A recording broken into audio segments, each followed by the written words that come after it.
بسم اللہ الرحمن الرحیم اللہم صلی علی سیدنا و مولانا محمد بارک وسلم صلاۃ و سلام علیک یا رسول اللہ صلی اللہ تعالی علیہ وآلہ وسلم۔ تفسیر کے سلسلے میں سورہ بقرہ کی آیت نمبر 74۔ اس آیت میں اللہ تبارک و تعالی پچھلی باتوں کو یاد کراتے ہوئے ارشاد فرما رہا ہے کہ جو واقعات گزرے ان واقعات کو دیکھ کر سن کر انسان کا دل نرم ہو جانا چاہیے، انسان کے اندر اطاعت فرما برداری کا جذبہ پیدا ہو جانا چاہیے، ان کا نیک ہو جانا چاہیے۔ لیکن اے بنی اسرائیلیو، یا تو یہاں پر بنی اسرائیل سے وہ لوگ مراد ہیں جو حضور کے زمانے میں موجود تھے، یا اس سے پہلے والے لوگ، دونوں ہی مراد ہو سکتے ہیں۔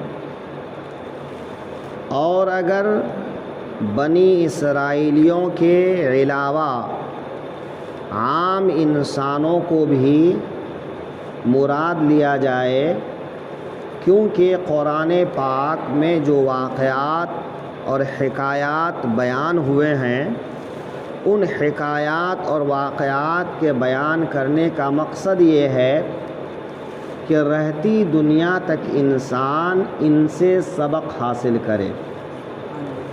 تو اے لوگو، بنی اسرائیلیوں کے واقعات کو سن کر تم اپنے دلوں میں نرمی پیدا کرو، اطاعت کا جذبہ پیدا کرو، اللہ تعالیٰ کی فرما برداری کا جوہر اپنے اندر پیدا کرو، اور اللہ کی بارگاہ سے قریب ہو جاؤ۔ اللہ تعالیٰ نے فرمایا، اے اسرائیلیو، بجائے اس کے کہ تمہارے دل نرم ہونے چاہیے، تمہارے دل اور سخت ہو گئے۔ ثم قست قلوبکم من بعد ذلک، پھر اس کے بعد تمہارے دل سخت ہو گئے۔ یہاں پر ثم تراخی کے لیے ہے، قست قسوتاً قساوتاً، کسی چیز کا سخت ہو جانا، درشت ہو جانا، کسی چیز کا ہارڈ ہو جانا۔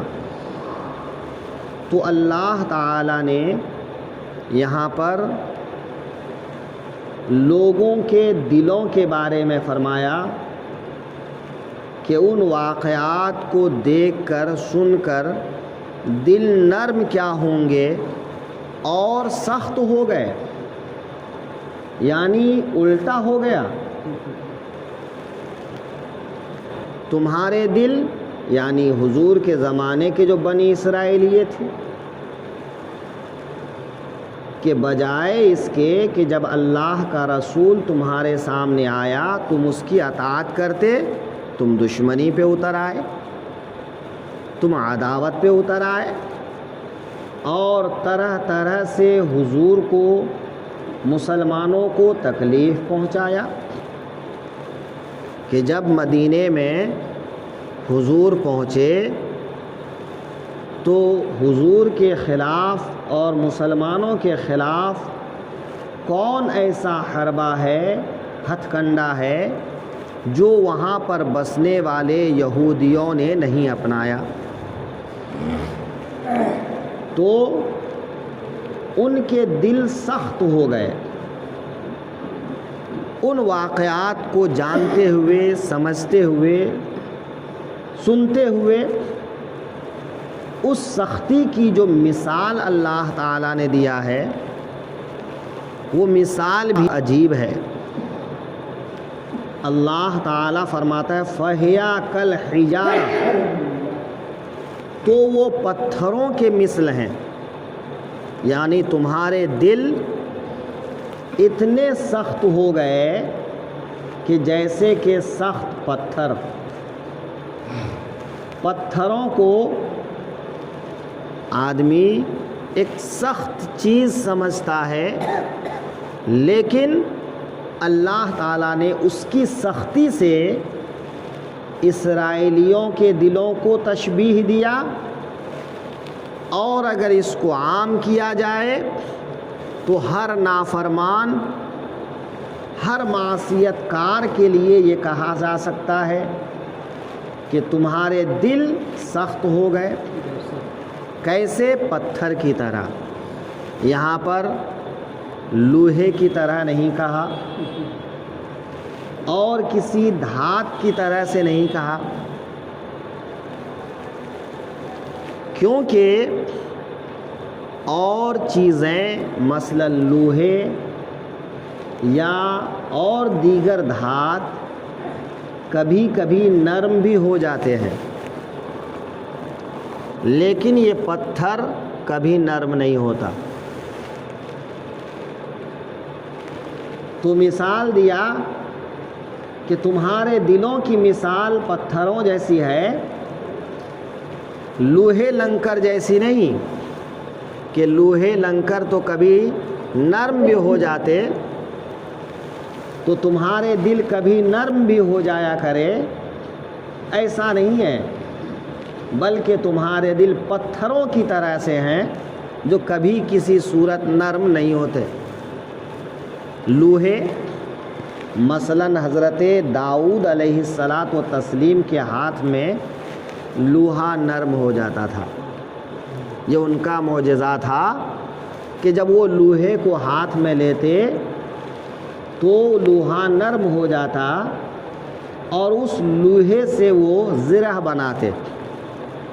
زرہ جنگی لباس ہے، تو وہ اپنے ہاتھوں سے لوہے سے زرہ بنایا کرتے تھے، تو ان کے ہاتھ میں جو ہے وہ نرم ہو جاتا تھا۔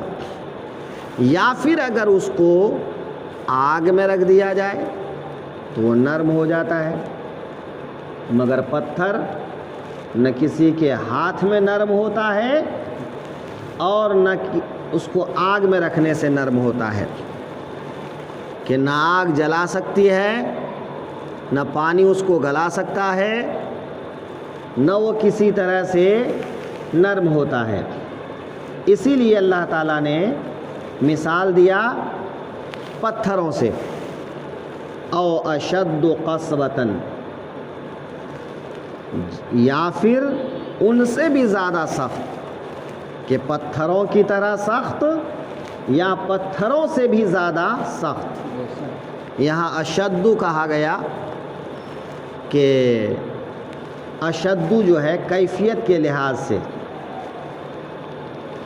کہ یہ سختی جو ہے کیفیت کے اعتبار سے ہے کہ تمہارے دل پتھروں سے بھی زیادہ کیفیت کے لحاظ سے سخت ہو گئے کہ وہ حق بات کو قبول ہی نہیں کرتے، وہ ہدایت کو قبول ہی نہیں کرتے، وہ کسی طرح صحیح راستے پر آتے ہی نہیں۔ کیوں ایسا کہا؟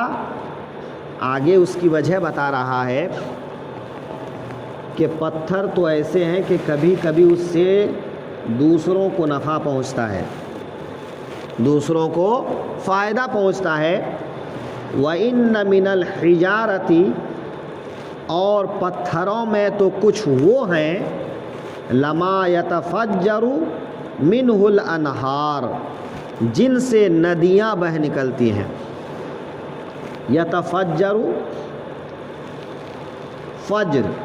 فجر کے معنی کسی چیز کا کھل جانا، کسی چیز کا شگاف والا ہو جانا، کسی چیز کا پھٹ جانا۔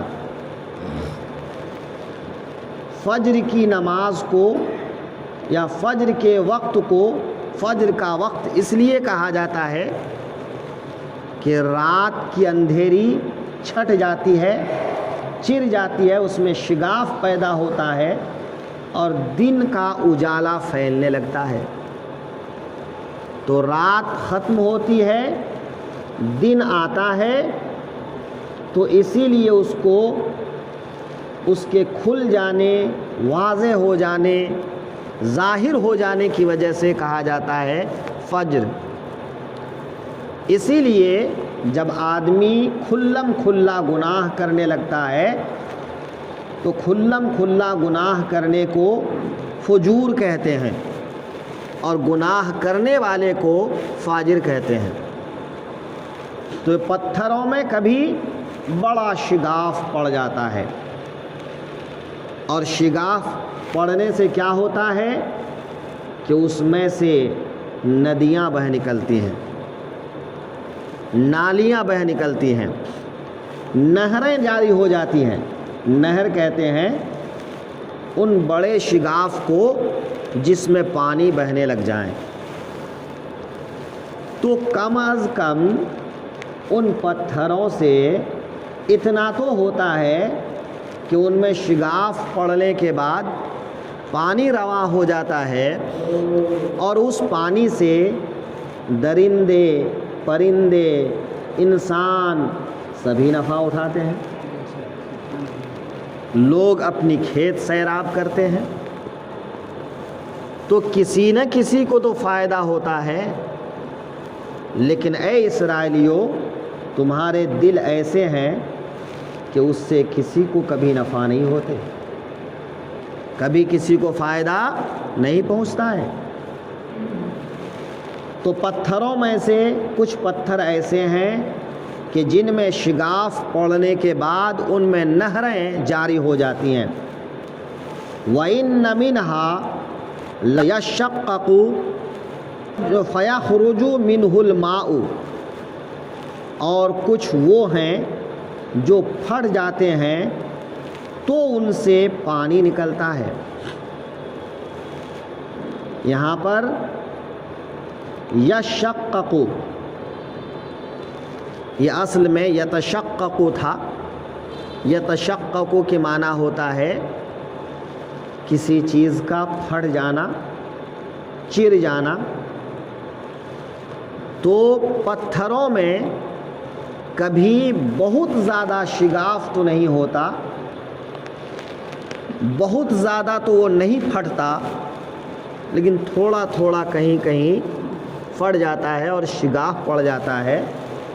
تو اس میں سے اگرچہ ندیاں جاری نہیں ہوتی، نہریں جاری نہیں ہوتی، لیکن قطرہ قطرہ پانی ٹپکنے لگتا ہے۔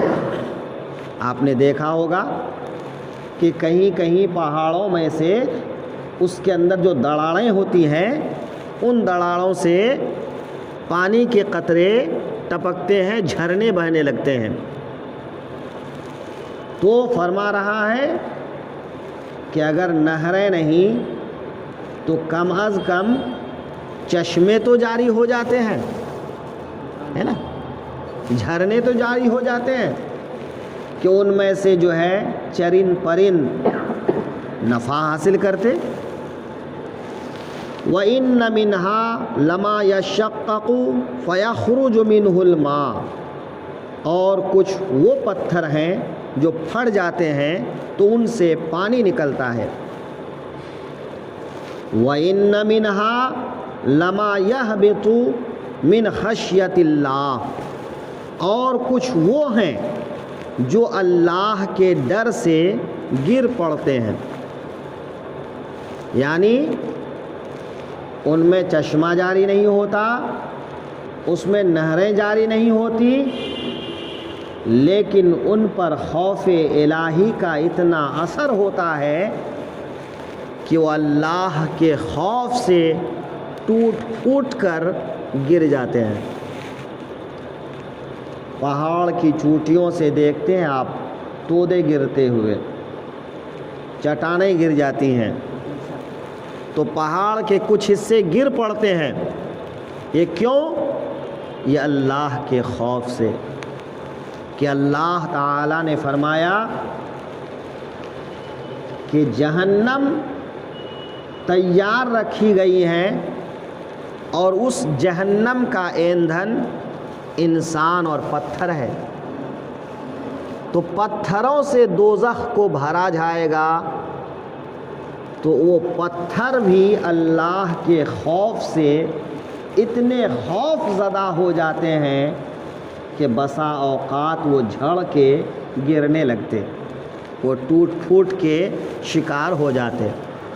لیکن تم انسان ایسے ہو کہ تمہارے دل میں کوئی نرمی پیدا نہیں ہوتی، خوف پیدا نہیں ہوتا، کہ یا تو وہی بنی اسرائیل یا پھر عام انسان یا تمام کفار، کہ کفار کے دل کبھی نرم نہیں ہوتے، کبھی حق بات کو قبول نہیں کرتے، کبھی معصیت سے باز نہیں آتے۔ تو اللہ تعالیٰ نے دلوں کی سختی کو پتھروں سے مثال دیا اور تین تشبیہ دے کر سمجھایا کہ پتھر کسی نہ کسی کے کام تو آتے، لیکن تم انسان تو ایسے ہو جو کسی کے بھی کام نہیں آتے، ہے کہ نہیں؟ وَمَا اللَّهُ بِغَافِلٍ عَمَّا تَعْمَلُونَ، اور اللہ تمہارے کوتکوں سے بے خبر نہیں، تمہارے کرتوتوں سے بے خبر نہیں۔ اللہ جانتا ہے تم جو کچھ کرتے ہو، بھلے دنیا نہ جان پائے لیکن اللہ جانتا ہے کہ تم کیا کر رہے ہو، کیا بول رہے ہو، کیا کھا رہے ہو، کس طرح اپنی زندگی بسر کر رہے ہو۔ تو اے انسانوں، اپنے آپ کو سنوارو، اپنے آپ کو غضب الہی سے بچاؤ، کہ تمہارا ہر عمل اللہ کے یہاں ظاہر ہے۔ جب بروز محشر تم کو اکٹھا کیا جائے گا، تمہارا نامہ اعمال تمہارے ہاتھ میں دیا جائے گا، اور اس دن تم دیکھو گے کہ تمہاری زندگی کا کوئی بھی عمل اس دفتر سے چھٹا ہوا نہیں ہے، چاہے وہ اچھا ہو چاہے وہ برا ہو۔ لہٰذا اس دفتر کے لیے نیکیاں اکٹھا کرو، اچھے کام اکٹھے کرو، تاکہ اس دفتر کو، اس اعمال نامے کو دیکھنے کے بعد تمہیں افسوس نہ ہو بلکہ تمہیں خوشی ہو، اور اللہ تم کو اپنی نعمت سے سرفراز کر دے۔